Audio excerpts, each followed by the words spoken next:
Maintenant, j'appelle Adrien Magnier, qui est Digital Supply Chain Expert, Data Business Solution chez NTT Data. Et il va nous parler des processus intégrés flexibles et leur data au cœur des problématiques omnicanales. Voilà. Nous voilà au cœur du sujet. Et vous avez une présentation, je crois, Adrien. Oui, tout à fait. Alors, test. Bonjour Jean-Philippe, merci pour l'invitation. En effet, je représente aujourd'hui NTT Data Business Solution, donc, qui est un éditeur pure player sur SAP. Donc, j'interviens à titre personnel sur les fonctionnalités Digital Supply Chain, principalement liées au TMS, au WMS et aux nouvelles problématiques, aux nouveaux enjeux et aux nouvelles possibilités qu'offre tout cet écosystème en connexion avec ces deux outils. Alors, vous avez le retour là. Merci. Donc, en effet, chez NTT Data, nous sommes environ 16 000 collaborateurs à l'international. Comme je disais juste avant, principalement donc, sur les solutions SAP. Nous répondons aux problématiques de nos 10 000 clients sur les problématiques SAP. En France, nous sommes un peu plus de 180 collaborateurs avec une très forte fibre sur la Digital Supply Chain depuis 20 ans. On n'a pas attendu que SAP, enfin on le verra plus tard dans la présentation, que SAP sorte les outils best of breed, comme d'habitude il est plus orienté ERP, mais on a aussi eu la chance d'avoir des logiciels de pointe sur SAP.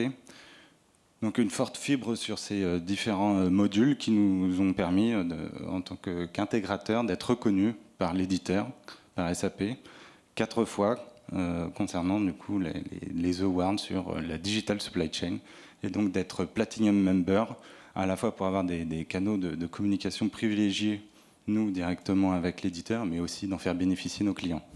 Donc nous sommes présents sur les 5 continents. Voilà. Oui. Alors, c'est quoi précisément la stratégie de SAP sur le marché de l'omnicanal ? Alors, SAP, enfin, vous le voyez sur la slide, SAP a énormément, comme vous le savez, de solutions dans son portefeuille.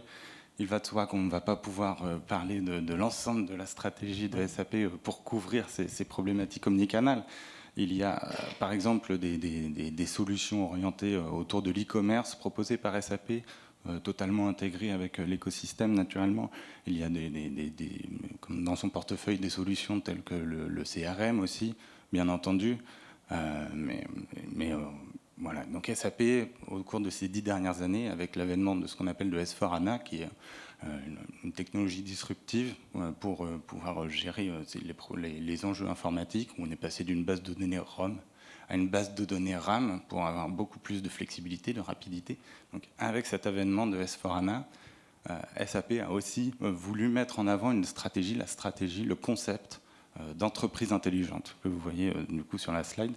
Sur la partie de gauche, on retrouve les différents enjeux, les différents outils classiques de SAP à travers de la finance, de l'administration des ventes, de l'approvisionnement, de la supply chain, bien entendu, sinon je ne serais pas là. Mais vous voyez aussi en élément central, grâce à l'avènement du cloud, que SAP met à disposition des outils très techniques, très pointus, pour venir améliorer les différents processus. Donc vous avez les processus qui sont ici et des technologies très puissantes telles que le machine learning, l'intelligence artificielle, l'IoT, le RPA, etc., qui vont venir améliorer ces différents processus.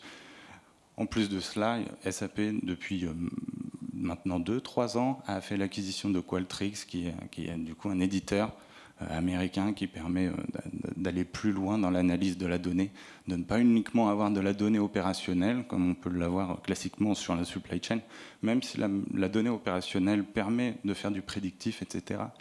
Ici, Qualtrics va venir donner une émotion, un retour d'utilisateur et de comprendre cette donnée-là pour pouvoir du coup l'intégrer dans nos analyses pour juger de la performance de l'omnicanalité au sein de notre entreprise. Donc voilà, il y a beaucoup de choses dans le portefeuille. Et si on fait un focus alors plus précis sur la supply chain, quelles sont les solutions qui sont dédiées Tout à fait, sur la supply chain et sur le concept d'industrie 4.0, naturellement. Comment dire, on aime bien fonctionner avec la méthodologie qu'on appelle Design to Operate. Elle va de la production, enfin du design jusqu'à la production, jusqu'à la livraison, jusqu'à la gestion des différents assets, des différents moyens de production au sein de l'entreprise. Mais voilà, moi, ma spécialité, ce pourquoi je suis venu aujourd'hui, c'est vraiment pour vous parler de la supply chain principalement. La supply chain qui va s'articuler autour, du coup, niveau opérationnel dans mon cas, autour du TMS, autour du WMS, et autour de l'IoT, et comme je disais, des outils novateurs qui peuvent s'articuler autour du standard de SAP sur ces deux aspects. Donc, oui, la WMS et le TMS, vous pouvez le voir, c'est sur la partie deliver. Oui.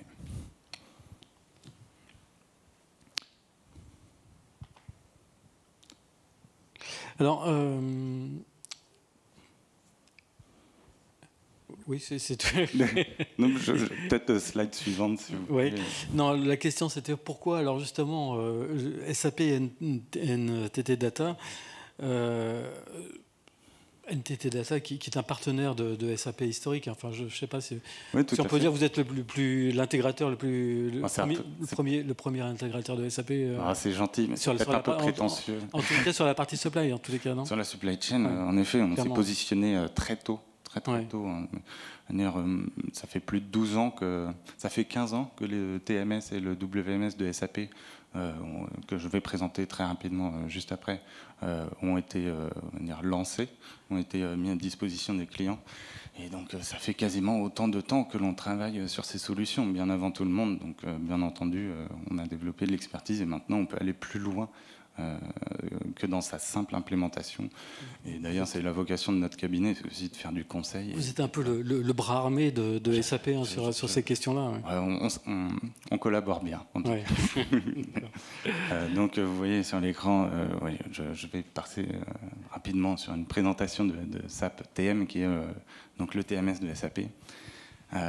Comme tout TMS, il va pouvoir gérer l'ensemble des étapes classiques d'un TMS, sur l'intégration des besoins de transport.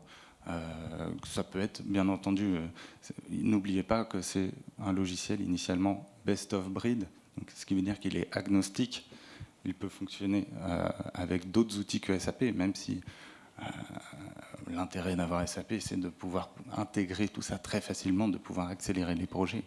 Donc on va pouvoir intégrer nos besoins de transport facilement. On va pouvoir effectuer une planification avec une optimisation opérationnelle très poussée, en prenant en considération des capacités, en prenant en considération les coûts des transporteurs, les différents attributs des produits, en gérant leurs incompatibilités. Vous avez compris. Il y a des restitutions d'écran très au goût du jour, avec, comme vous pouvez le voir sur l'écran, la possibilité d'avoir un cockpit de transport sur plusieurs écrans pour afficher par exemple un diagramme de Gantt, pour faire du drag and drop, pour venir planifier, même si on peut naturellement faire une optimisation, donc une planification automatique. On peut afficher les différents camions sur une carte grâce à un système d'information géographique externe, et tout ça en simultané. Le système le gère très bien. On a d'autres outils très digitaux, comme vous pouvez le voir ici, plus orientés B2B pour le coup, même si je reviendrai sur le B2C juste après, qui permettent de calculer, enfin de représenter en 3 dimensions des plans de chargement en fonction des différentes étapes qui sont sur la route de transport, de l'ordre de transport, mais aussi en fonction des caractéristiques des cartons, des palettes, pour pas qu'il y ait de tension lors du transport et que les marchandises ne soient pas abîmées. Donc ça, c'est pour la couche TMS. Bien entendu, je n'ai pas précisé, mais on va jusqu'à la tarification, jusqu'à la facturation et jusqu'au controlling pour analyser jusqu'au niveau produit combien nous a coûté l'exécution, enfin la planification du transport. Et côté WMS, c'est comme je disais juste avant, ça fait 12 ans, 15 ans que cet outil existe maintenant. C'est un best of breed, donc au même titre que le TMS, il est agnostique, il peut s'intégrer avec des outils autres que SAP, même si encore une fois c'est toujours mieux de fonctionner dans un écosystème homogène. On va pouvoir gérer les processus classiques d'un WMS, comme les flux entrants, les flux sortants, les flux de réapprovisionnement. Dans une démarche B2C, cette fois-ci, on peut voir qu'il y a des tuiles qui ont été... des pages HTML5 qui sont disponibles pour gérer les processus de retour des marchandises des consommateurs. Donc c'est un WMS qui n'est pas uniquement dédié à du B2B, vous voyez la flexibilité. On peut afficher aussi des différentes heatmaps pour comprendre comment notre entrepôt est sollicité grâce à la donnée qui est générée depuis SAP, pour comprendre quels sont les emplacements les plus sollicités ou les produits les plus sollicités, ou les ressources aussi les plus sollicitées, etc. etc. Naturellement, toujours dans une démarche B2C, le WMS peut communiquer très facilement avec des automates pour venir prélever les marchandises dans des armoires automatiques. On peut citer une intégration, par exemple, avec Scalog, pour ne citer que. Donc, peut-être pour mettre un petit peu plus de grain sur ces différents concepts. J'aimerais vous parler donc de flux, tout simplement. Le premier B2B, le premier B2C. Donc, dans l'écosystème SAP, tout commence en général avec une commande de vente auprès d'un client qui va, contrairement aux autres systèmes d'information, cette commande de vente ne va pas tout de suite faire un commit pour créer la livraison, pour s'engager de manière ferme auprès de l'entrepôt sur quand est-ce que ça doit être préparé. Non, cette commande de vente, elle est répliquée dans un premier temps dans le TMS. Le TMS, en fonction des attributs de cette commande de vente, va pouvoir planifier le transport, et c'est grâce à cette planification de transport et la durée de la route, par exemple, mais aussi le client, quand est-ce qu'il est ouvert, quand est-ce qu'il veut être livré, est-ce qu'il a de la flexibilité, etc. Le TMS saura prendre la meilleure décision, optimiser le transport pour déterminer à quelle date la marchandise doit sortir de l'entrepôt. Et donc c'est suite à cette décision-là que l'on va créer ce qu'on appelle la livraison sortante dans l'ERP, qui représente le BL, et qui va être répliqué dans le WMS pour effectuer les différentes activités types d'un WMS, à savoir le pick, pack, load. Et donc on va pouvoir fonctionner de pair entre ce TMS et ce WMS pour articuler ces deux processus qui historiquement sont silotés, mais dans l'écosystème SAP sont complètement intégrés et natifs pour faciliter, fluidifier la chaîne logistique. Donc ça, c'est pour du B2B. Donc j'ai oublié de préciser, mais dans l'entrepôt, on va effectuer du picking palette, du picking carton. Du B2B, ça peut être un peu rare du détail, mais admettons. Donc tout ceci va être acheminé jusque sur les quais pour le chargement. Maintenant, dans une démarche B2C, au lieu de sélectionner le transporteur à travers un panel avec lequel on a contractualisé, à travers des grossistes, on va dire, c'est aussi possible de fonctionner avec des expressistes. Le TMS va pouvoir solliciter les API des différents expressistes comme UPS, comme DHL, etc. Et en fonction des caractéristiques que l'on a du coup sur la commande de vente, à savoir je veux être livré en 2 jours, je veux être livré dans un casier, je veux être livré chez moi, je veux être livré en frais, je ne sais quoi. Le TMS saura du coup orienter la bonne sélection du transporteur et le bon service associé. Et comme je disais juste avant, dans l'entrepôt, on va pouvoir effectuer le picking, soit à travers des automates pour du B2C, c'est totalement possible, mais on va aussi pouvoir individualiser énormément les différentes marchandises aux besoins. Le système, le WMS, va savoir, en fonction du nombre d'articles que vous allez utiliser, à travers des algorithmes puissants, sélectionner le meilleur emballage pour que vous puissiez ranger l'ensemble des marchandises. Et il va pouvoir solliciter le transporteur qui a été choisi pour récupérer son étiquette et la poser sur le colis. Et tout ceci de manière standard. Donc voilà, le système il peut gérer, vous voyez, à travers le même schéma de processus, on peut gérer du B2B, du B2C, et le système a la flexibilité de gérer les deux en même temps. Alors, on sait que SAP peut faire beaucoup de choses, mais son grand défaut, c'est de s'adresser principalement aux grandes entreprises, non ? Alors historiquement, oui, c'est vrai. Oui. Il s'adressait principalement aux grandes entreprises, mais la méthodologie a beaucoup changé ces temps-ci. SAP arrive avec ce qu'on appelle des best practices pour mettre en place des flux très rapidement. Nous, chez NTT, nous avons une culture très orientée auprès du mid-market. C'est vrai que pour les petites entreprises, c'est pas trop notre créneau, mais dès lors qu'on arrive sur un millier d'employés, SAP est en mesure de s'adapter à cette dimension. Très bien, merci Adrien.